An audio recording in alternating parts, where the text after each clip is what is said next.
Let's not talk about the old days of the internet, the dark ages. Let's talk about some news real quick before we get into the fun topics we have here today. Triple J, Jaren Jackson Jr., won Defensive Player of the Year. James, that was your guy. Brooke Lopez, my guy, finished second. I think it's deserved. I didn't have any issues with him winning. He didn't play a ton, but obviously one of the most impactful defenders in the NBA when he's actually on the court, which is sometimes an issue for him. He's been great, by the way, in these first two games for the I always confuse Timberwolves and Grizzlies. They're just thematically very similar mascots. He's been very good for the Grizzlies, and they've needed him. James, do you want to gloat for a second for picking it right? Yeah, man. I just think it's funny. I watched the Grizzlies-Lakers game last night, and within minutes of that game, Jaren Jackson Jr. made his case. I am the defensive player of the year. He was swatting everything. He's such an elite rim protector, man, and he can survive in space too. I really think he's the prototypical modern defensive front court player, and I think he definitely deserved the award personally. Huge fan. Taylor, are you a Triple J admirer? Yeah, I'm glad he won the award. Overall, he pretty much deserved it. I'm glad he's worked himself back into being a functional NBA player. There was a two years ago, I was like, he maybe not be good.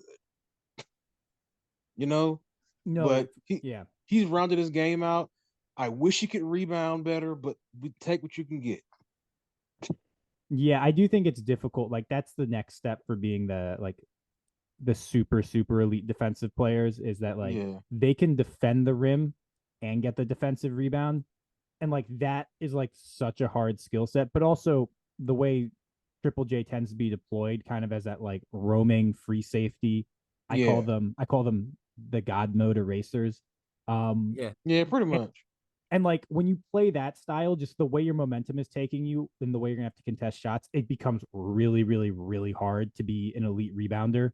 So it might just be kind of a role dependent thing, but his offensive game this season got way better than it had been any season before too, which I think is kind of been under talked about.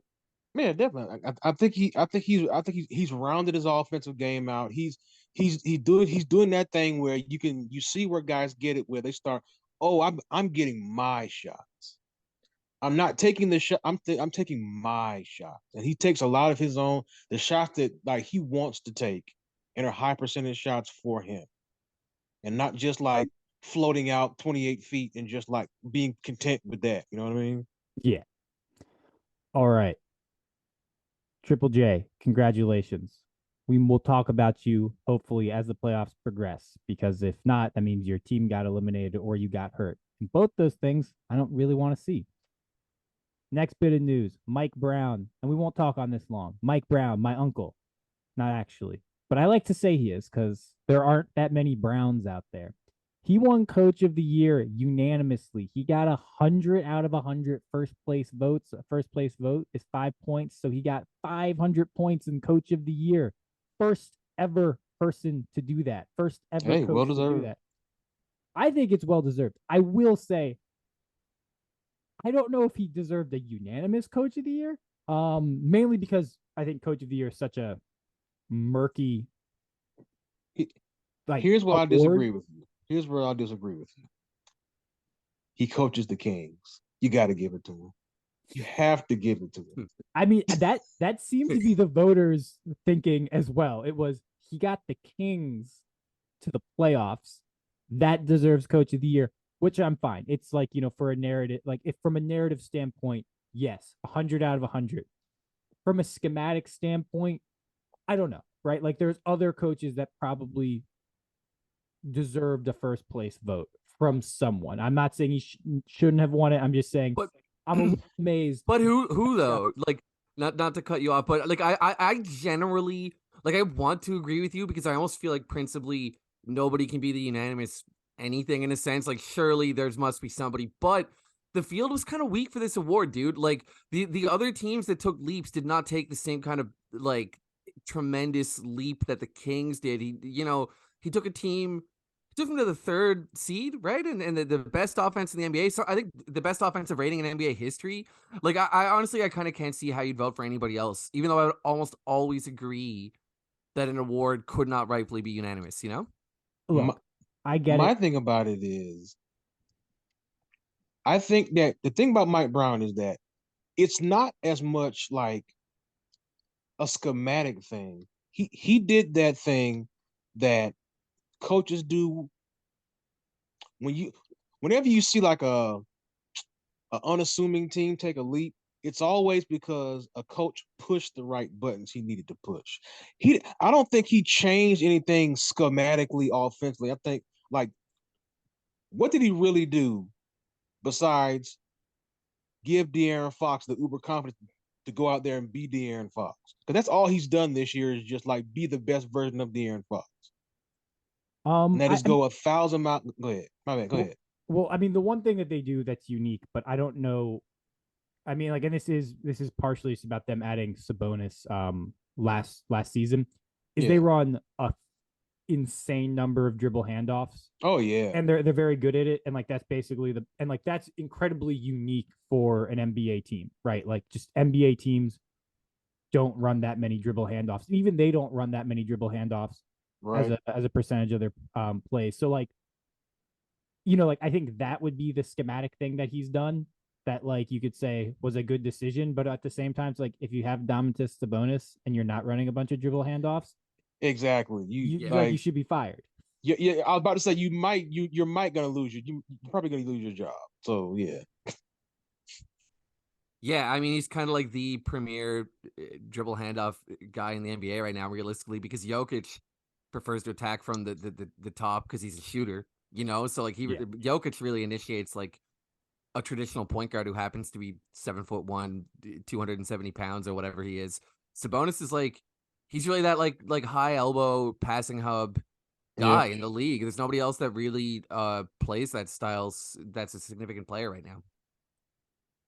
Yes. Look, Mike Brown deserved it. I'm Yeah. just surprised. I just like functionally, I just don't know how everyone could be like, there's obviously one coach of the year candidate because it is so murky, right? Like if you like, there's MVP, it's like this guy averaged 55 points. I'd be like, okay, yeah, like Well, unanimous I mean, MVP. I can see Right. that. who's the obvious number two? I mean, I think Mark Dagnall for Oklahoma City, like, did a But you know what really though? The good job. fact that I did not even know his damn name is crazy. Hey, that's on you, and that's on the fact that Oklahoma City. That's on the fact that Oklahoma City. I mean, look, like I let's be real here. Like that roster, like SGA stud, right? Better no, player than of any player course. the Kings have.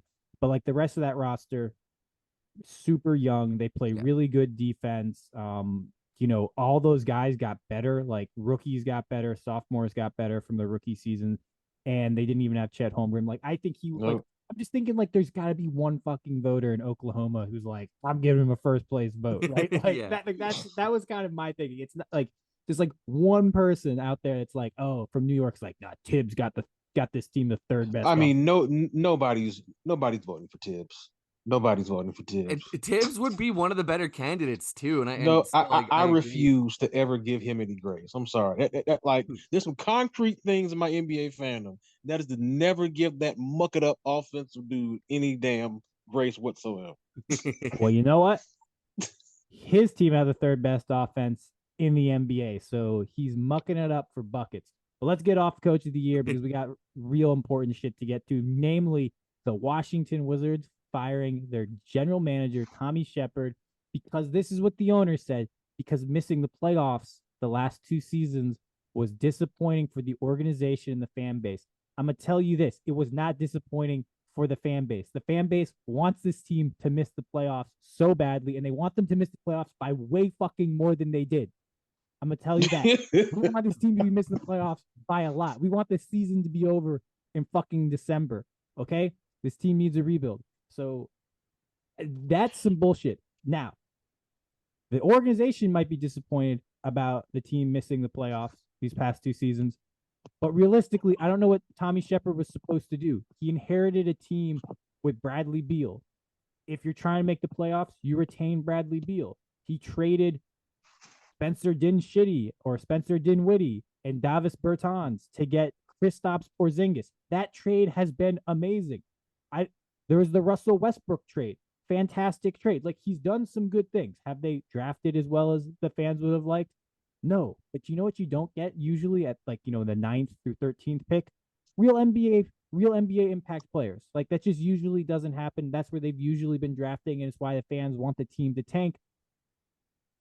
The Wizards are fucked. My fandom is fucked. They're just going to continuously be in this vicious cycle of. I mean, I don't, but see, I don't know if you Yeah. guys are fucked though. Like, cause like you guys need a rebuild, but it's not like you need a top down rebuild. Oh, we do, because we need the villagers need to roll up to the castle and behead the king, and that's the owner. We need a new owner, and whenever you need a new owner, you're fucked. Okay, because Oh, okay. You meant like the whole thing, Chaboinga boy, not just the roster. man, you can't. This guy makes money. Like, he owns a company that's making money directly off the arena being filled Uh, in like a way that like other obviously you get gate cuts and like you sell stuff, but like he has a company that's making a lot of money off of the arena being full, mhm. and he has no interest in that not being functional or making as much money. So it's like his appetite for a rebuild is much less than another owner who's like, oh, like whatever, like, we have these vendor contracts for 5 years, so if, like, we do this rebuild in 3 and they start getting good, it's like not going to hurt our bottom line. He's one of those. He's one of those Jane Dolan, types. He's just not like, he's not rich for a sports owner in 2023, Gotcha. which means, like, he's not worth tens and twenties of billions and hundreds of billions of dollars. Gotcha. you know Unfortunately, that's where we're at, where it's like, I just want an oil rich nation to buy my team. um, Don't tell me you want the damn what's that country called that just had the World Cup? Damn it. Qatar. Yeah, you want Qatar to own your NBA franchise? No, but I mean, they do own Qatar, now Saudi Arabia. A lot of those oil rich nations, sovereign wealth funds slash Yep. royal families own soccer teams, and Sports washing, baby. sports watching. That's a whole nother conversation. All right, we're done with the news. Spent too much time on the news.